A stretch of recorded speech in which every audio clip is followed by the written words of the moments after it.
Just before this video begins, I want to clear up a few things. I do not claim to be a keyboard expert, so do not judge me too hard for the information I get wrong or things I did not do that I was supposed to do.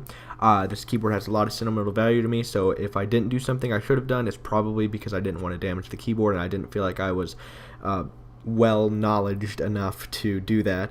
And also, this video is pretty gross. If you hate dirt and gross things under keyboard keycaps, then you might not want to watch this. Okay, let's get started.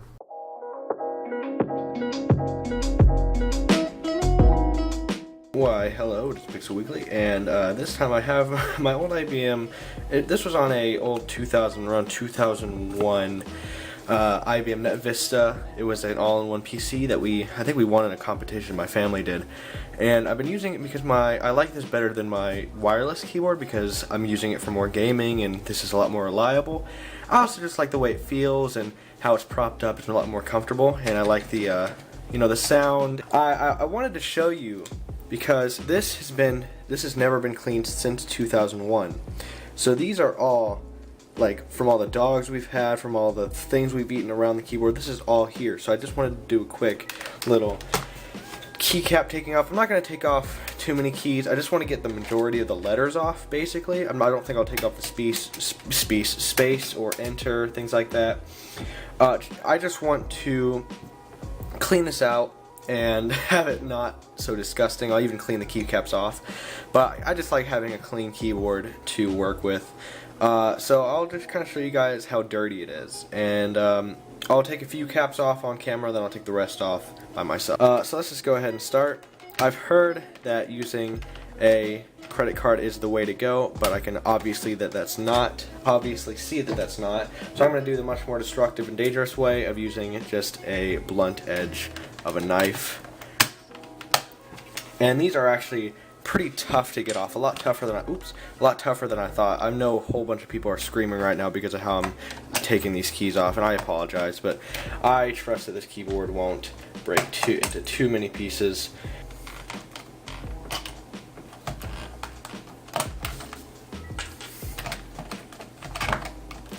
So basically my method is to try to get the sharp end under and then use the blunt edge and get some leverage.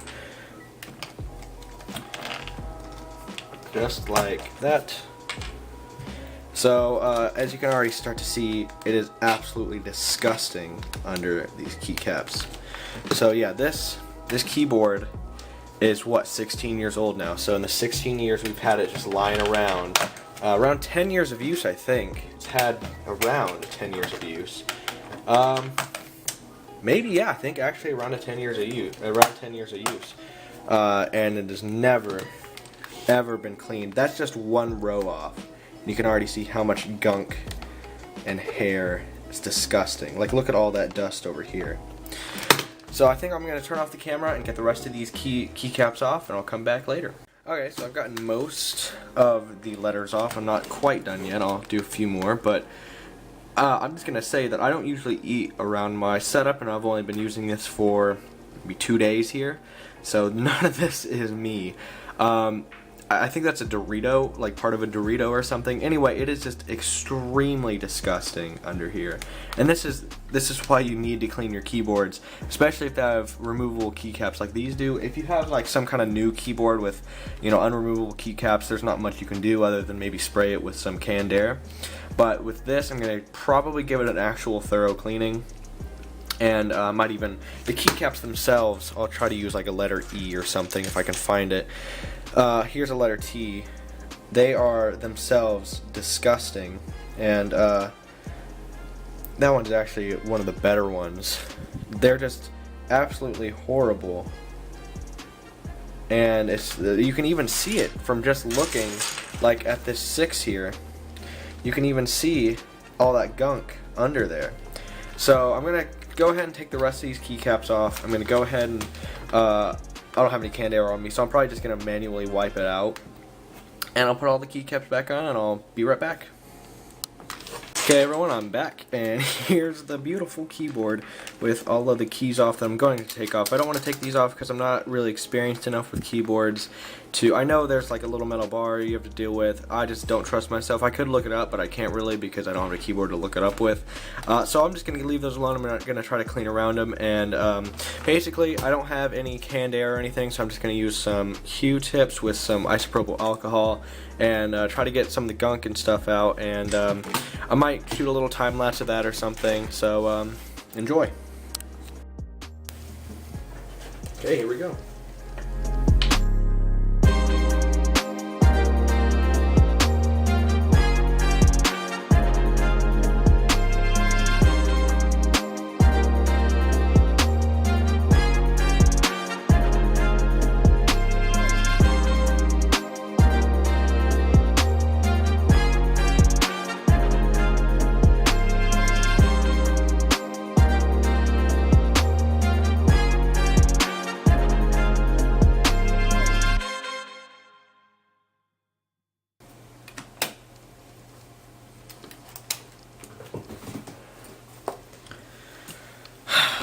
So obviously, this is a little harder than I thought it was gonna be.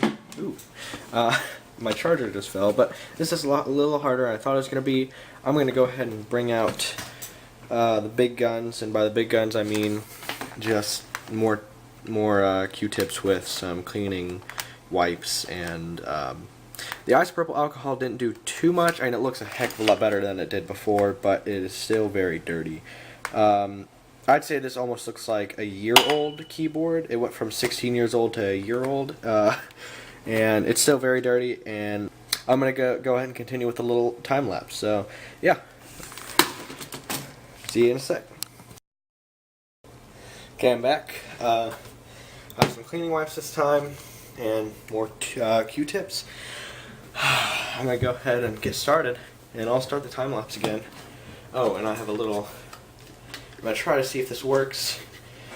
Basically, all I'm going to do is I'm going to use the wipe, but I'll put the Q-tip around it so I have kind of a cleaning surface kind of thing. Hopefully it'll work. Hopefully it'll get like some more grime and stuff. But let's do this.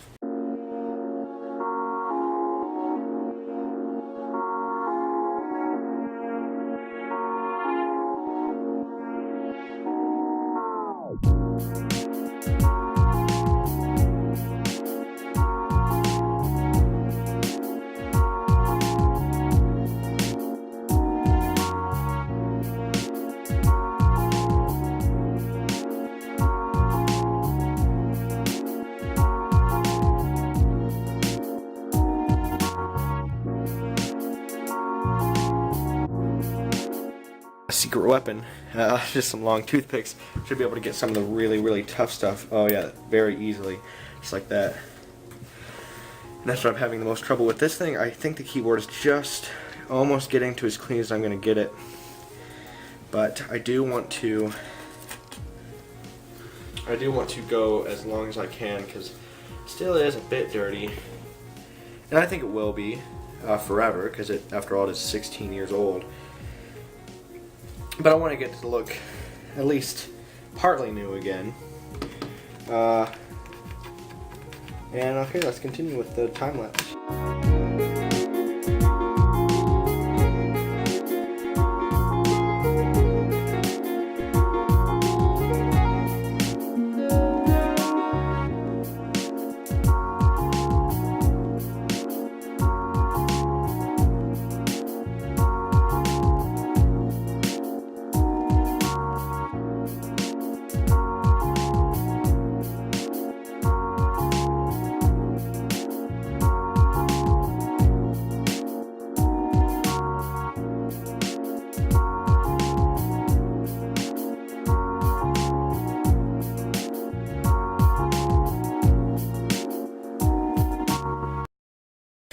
Alright, I think that's just about as clean as I'm going to get it. I'll try to show you up close here.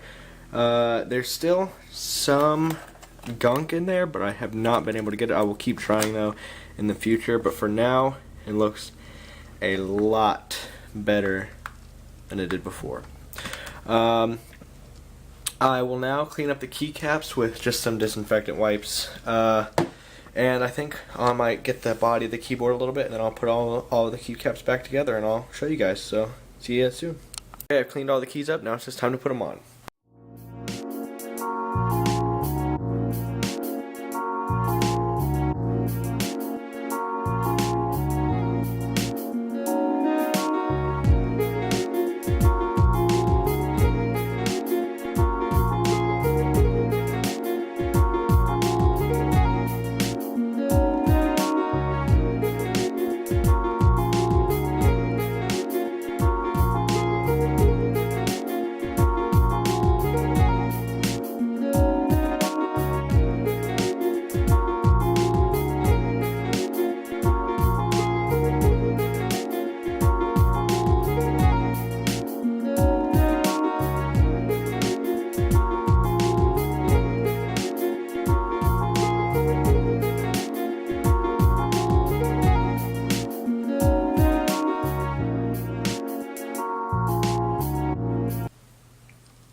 Okay, so what I learned from this video is that this keyboard was very dirty, and I also really suck at putting the keys back where they belong.